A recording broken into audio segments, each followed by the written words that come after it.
ഉപ്പും മുളകിൻ്റെ നാളത്തെ പ്രൊമോ റിവ്യൂയിലേക്ക് എല്ലാ കൂട്ടുകാർക്കും സ്വാഗതം. അങ്ങനെ മുത്തശ്ശൻ പാറമട വീട്ടിലേക്ക് വരുന്നുണ്ട്. ലച്ചുവിനോട് പരാതിയും പരിഭവവും പറയാനായിട്ടാണ് മുത്തശ്ശൻ വരുന്നത്. ഈ വീട്ടിൽ നല്ലൊരു കാര്യം നടന്നപ്പോൾ നീ എന്നെ അറിയിച്ചോ?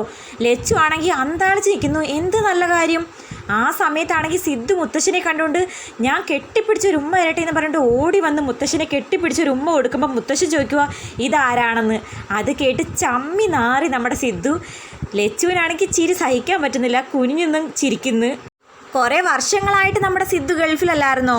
സിദ്ധുവിൻ്റെ മുഖം പോലും മുത്തശ്ശൻ മറന്നു എന്ന് സാരം. ഇതാരാണെന്ന് ചോദിച്ചതും മുത്തശ്ശിയും ആൻറ്റിയും പാറുക്കുട്ടിയും എല്ലാവരും ചിരിയോട് ചിരി. സിദ്ധു ആണെങ്കിൽ അങ്ങ് ചമ്മൽ സഹിക്കാൻ പറ്റാതെ മാറിപ്പോകുന്നുണ്ട്. എന്നിട്ട് ലച്ചു വന്ന് സിദ്ധുവിനോട് ചോദിക്കുന്നുണ്ട്, നീ മുത്തശ്ശന് വല്ല കുപ്പി ഓഫർ ചെയ്തോ? ഇല്ല. വന്ന് കെട്ടിപ്പിടിച്ച ആളാരാണെന്ന് നമ്മുടെ മുത്തശ്ശന് മനസ്സിലായി.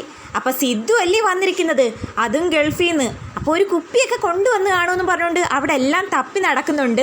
നീ എന്നെ ചതിച്ചു വല്ലേടാന്ന് ചോദിച്ച് മുത്തശ്ശൻ കലിപ്പിനങ്ങ് പോകുന്നു. അപ്പം പാർക്കുട്ടി പറയുന്നുണ്ട് മുത്തശ്ശൻ കലിപ്പിനാണ്. സിദ്ധുവിൻ്റെ പെട്ടിയൊക്കെ സിദ്ധു പോലും അറിയാതെ അവിടെ പരിശോധിച്ചുകൊണ്ടേ ഇരിക്കുമായിരുന്നു മുത്തശ്ശൻ. അതിലൊന്നും കുപ്പി കാണാഞ്ഞതിൻ്റെ ദേഷ്യമാണ് സിദ്ധുവിനോട് ചെന്ന് അങ്ങനെയൊക്കെ പറഞ്ഞത്. പക്ഷെ ഒടുക്കം ഒരു കുപ്പി കിട്ടി. അതൊരു അത്തറിൻ്റെ കുപ്പിയായിരുന്നു. കുടിക്കുന്ന കുപ്പിയാണെന്ന് പറഞ്ഞുകൊണ്ട് ഭയങ്കര ഹാപ്പി ആയിട്ട് മുറ്റത്ത് നിന്ന് തലങ്ങും വിലങ്ങും അത് തന്നെ നോക്കിക്കൊണ്ട് നിൽക്കുന്നുണ്ട് നമ്മുടെ മുത്തശ്ശൻ. അതിനുശേഷം നമ്മുടെ ലച്ചുവിനോട് സിദ്ധു വന്ന് ചോദിക്കുന്നുണ്ട്, നീ എൻ്റെ പെട്ടി കണ്ടായിരുന്നോ? ഇവിടെ ഉണ്ടായിരുന്നല്ലോ. ഇവിടെ ഉണ്ടായിരുന്നു, പക്ഷേ ഇപ്പോൾ കാണുന്നില്ല. അങ്ങനെ ബെഡിൻ്റെ അടിയിലും ആ മുറി മൊത്തവും പരിശോധിക്കുന്നുണ്ട് ലച്ചുവും സിദ്ധുവും കൂടി. അപ്പോൾ ആൻറ്റി അമ്മായിയും പാറുക്കുട്ടിയും വന്ന് ഹെൽപ്പ് ചെയ്യുന്നുണ്ട് പെട്ടി കണ്ടുപിടിക്കാനായിട്ട്. ഇനി വല്ല കള്ളന്മാരും പെട്ടി അടിച്ചുകൊണ്ട് പോയതായിരിക്കുമോ എന്ന് മുത്തശ്ശി ചോദിക്കുന്നു. നമ്മുടെ ലച്ചുവിന് കാര്യം പിടികിട്ടി. ഒരു മിനിറ്റ് എന്ന് പറഞ്ഞുകൊണ്ട് ലച്ചു പുറത്തേക്ക് പോകുന്നുണ്ട്. കാരണം കുപ്പിയും തിരക്കിയാണ് മുത്തശ്ശൻ നടന്നതെന്നുള്ള കാര്യം ലച്ചുവിനറിയാമല്ലോ.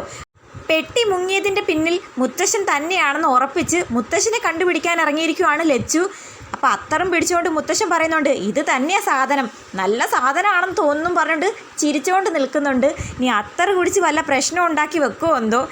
കുറേ നാളുകൊണ്ട് ഉപ്പും മുളകിലേക്ക് മുത്തശ്ശനെ കാണുന്നില്ലെന്ന് പരാതി പറഞ്ഞ പ്രേക്ഷകരുടെ പരാതി തീർക്കുന്ന ഒരു എപ്പിസോഡാണ്. കിടിലൻ എപ്പിസോഡെന്ന് തന്നെ പറയാം.